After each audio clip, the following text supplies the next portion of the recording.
There are moments in life that refuse to be merely lived. They carve themselves into memory, settle deep within, and continue to pulse long after they've passed. That evening in my small cottage along the Brittany coast became one of those moments. Rain drummed against the slate roof, wind from the Atlantic hummed through the chimney, and I sat in my chair with a book I wasn't reading. I simply stared at the fire, feeling something shift inside me. Something inevitable, Matthew. His name had been echoing through my thoughts far too often lately. Just hours earlier, this room had been full of life. My daughter Celine and her husband had come for Sunday dinner, their voices filling every corner with warmth and laughter. Matthew had been himself, kind, thoughtful, effortlessly charming in that quiet way of his. For 3 years, I convinced myself I saw him as family, nothing more. But somewhere along the way, something had changed. I felt it in the weight of our glances, the way silence between us felt thick with unspoken words. The electricity that seemed to charge the air whenever we were alone. When Celine stepped outside to answer a work call, we found ourselves in the kitchen together. Just 5 minutes. Maybe 6. But it felt like time slowed, like the universe narrowed to just the two of us, and the sound of rain against glass. He stood near the window, hands in his pockets, watching the storm. I busied myself wrapping leftovers, trying to ignore the way my heart hammered against my ribs. "The sea is angry tonight," he said softly, his voice carrying that slight accent that always made French sound like music. "It matches the season," I replied, keeping my eyes on the plastic container in my hands. Then he turned to me, and I felt his gaze like a physical touch. "You look beautiful, Isabel. Tonight, and ... always." The container slipped slightly in my grip. I looked up, met his eyes, and saw everything I'd been trying not to see. The words hung between us, too heavy to dismiss, too honest to laugh away. I'm a TTHIEU ... I started, but Celine's voice called from the hallway, and the moment shattered like glass. They left an hour later, and I sat alone by the dying fire, a glass of wine growing warm in my hand. I kept replaying the moment his fingers had brushed mine when I passed him the serving dish, the way he looked at me when he thought no one was watching, the dangerous warmth in his eyes. The days that followed felt strange, like living underwater. I went through my routine's morning walks along the cliff path, tending my small vegetable garden, painting in my studio, but everything felt muted, distant, except thoughts of him. Those were sharp, vivid, impossible to ignore.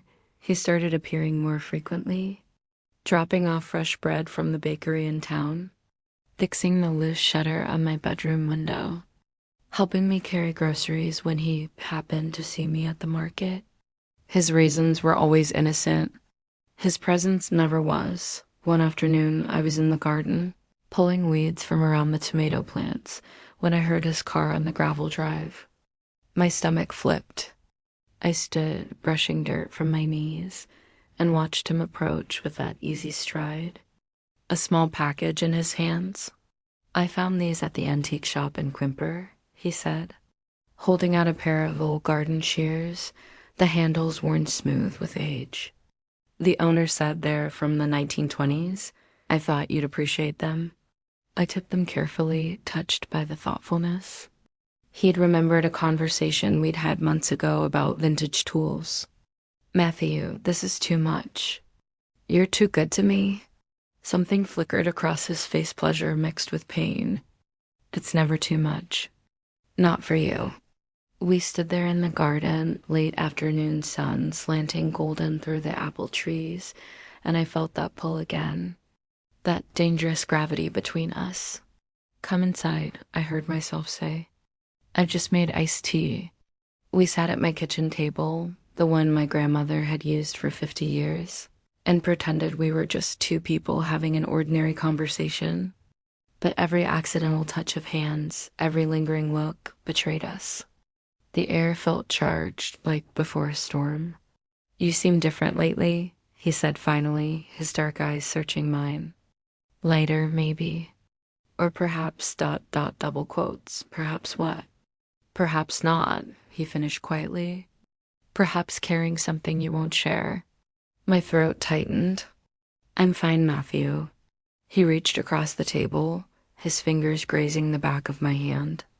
I didn't pull away. Couldn't. "I don't want you to be lonely, Isabel," he said, his voice rough with emotion. "You deserve so much more than fine." "I'm not lonely," I lied. He didn't believe me. I saw it in his eyes. "You deserve to be happy, to be cherished, to be seen for who you really are." When he left that afternoon, I stood at the door long after his car disappeared down the coastal road. The warmth of his touch still lingered on my skin like a promise, like a warning. I knew what I should do. Draw boundaries. Protect what mattered most. Protect my daughter. But some forces, once set in motion, don't stop easily. The following week was torture.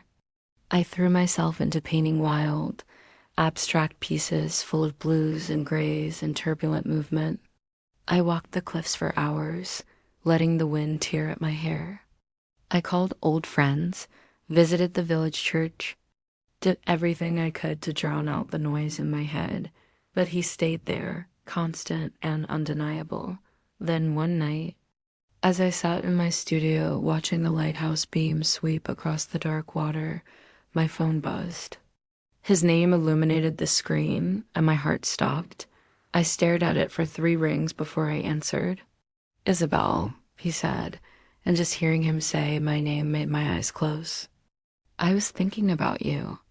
"I was thinking about you too," I admitted, the words escaping before I could stop them. Silence. Then, "Can I see you?" Now, I should have said no. Should have protected us both from this inevitable collision. Instead, I said yes. 20 minutes later, headlights swept through my window. I heard his footsteps on the gravel, then a soft knock. When I opened the door, he stood there, hair windblown, eyes uncertain and full of longing. We didn't speak. I simply stepped aside. Inside, everything felt different, the familiar room transformed into unknown territory. We sat in the living room, firelight casting dancing shadows on the walls, and I felt like we were the only 2 people in the world. "I didn't know if I should come," he said finally, voice rough. But I couldn't stay away. "I've tried, Isabel. God knows I've tried." "I know," I whispered. "I know you have." He looked at me then, and I saw everything. The desire, the conflict, the genuine care that made this so much more dangerous than simple attraction. "I don't want to hurt anyone," he said. "Especially not Celine. And not you. Never you. You're not hurting me, Matthew." "Not yet," he said bitterly. "But I will. We will. He gestured between us. "This can't end well." "I know," I said again. But I didn't move away when he reached for my hand. His fingers were warm, steady, and I held on like he was the only solid thing in a tilting world. "You deserve to be loved," he said quietly, "in all the ways you've given love to others. You deserve to be chosen, to be someone's first thought in the morning and last thought at night.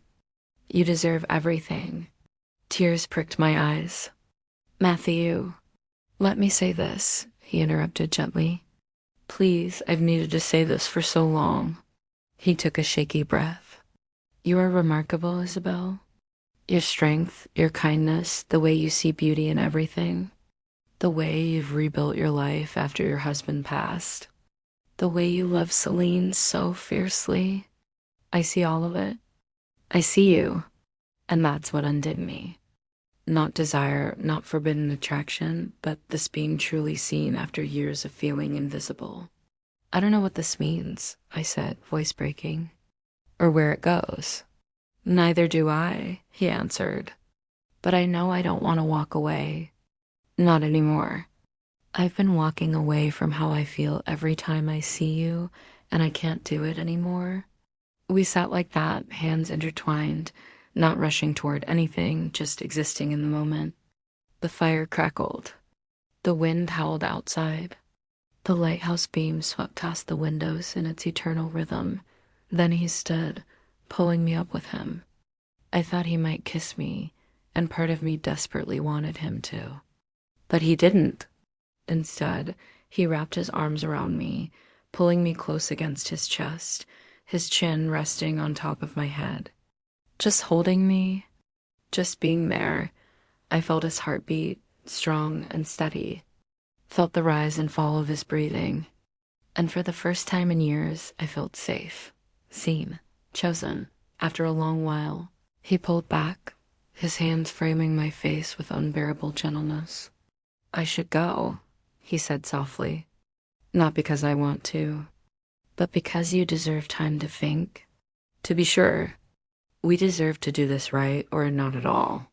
He moved toward the door, then turned back. "I'll be here," he said. "Whenever you're ready. If you're ever ready, I'll be here."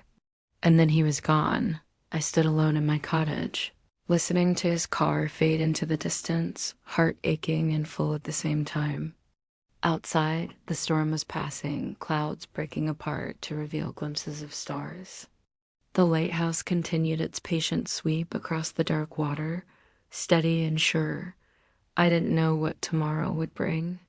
Didn't know how to reconcile these feelings with my love for my daughter, with the life I'd carefully rebuilt.